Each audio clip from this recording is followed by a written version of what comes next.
आज हम डिप्रेशन और बेचैनी से निपटने के लिए एक मुकम्मल और जामे तरीके पर बात करेंगे। ये सारी मालूमात प्रोफेसर अब्दुल्ला भट्टी की तफसीली रहनुमाई से ली गई हैं।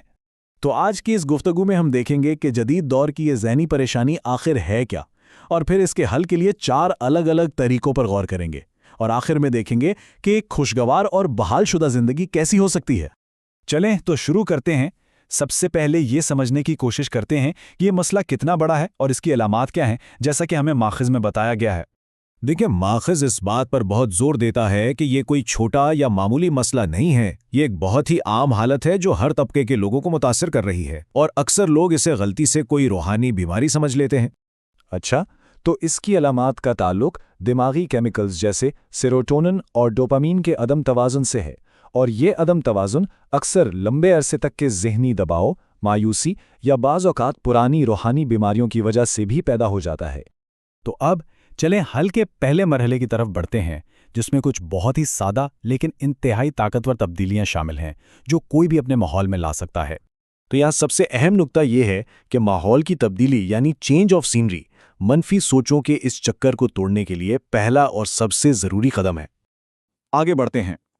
अब हम उन खास जड़ी बूटियों का जायजा लेंगे जो बेचैनी और डिप्रेशन के जिस्मानी और हार्मोनल मसाइल से निपटने के लिए तजवीज़ की गई हैं। और ये देखें, ये स्लाइड कितनी खूबसूरती से एक मुनज़्ज़म तरीका बताती है। इसमें खास जड़ी बूटियां हैं जो नींद की कमी, तनाव और हार्मोनल बिगाड़ जैसे बड़े मसाइल को हल करती हैं।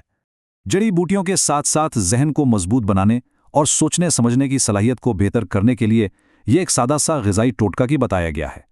चलें अब इन होम्योपैथिक ऑप्शंस पर नज़र डालते हैं जिनका जिक्र शदीद बेख्वाबी और तवज्जो की कमी जैसी ख़ास नफ्सियाती हालतों के लिए किया गया है।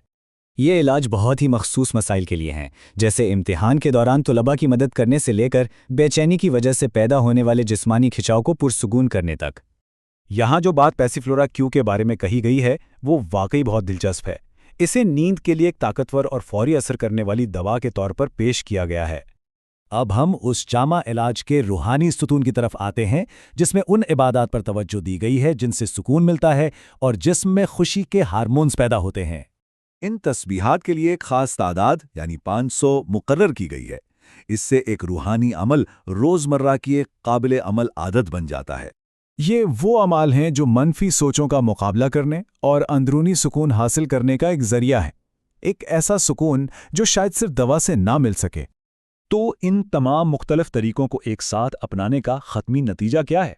आइए देखते हैं कि आखिर में कैसी ज़िंदगी का तस्वुर पेश किया गया है। ये इस्तिआरा सेहतयाबी के वादे को बड़ी खूबसूरती से बयान करता है। मतलब सिर्फ बीमारी की अलामात का ख़त्म होना नहीं, बल्कि ज़िंदगी में दोबारा से रौनक और खुशी का वापस आना है। और ये एक जुमला इस पूरे सफ़र के मकसद का खुलासा है, दुनिया को देखने और महसूस करने के अंदाज में एक मुकम्मल तब्दीली। आखिर में ये पूरी वजाहत हमें एक ऐसे मरबूत रास्ते के बारे में बताती है जो हमें ये सोचने पर मजबूर करती है कि क्या हकीकी सेहत और सुकून के लिए जिस्म, दिमाग और रूह तीनों की परवरिश एक साथ ज़रूरी है।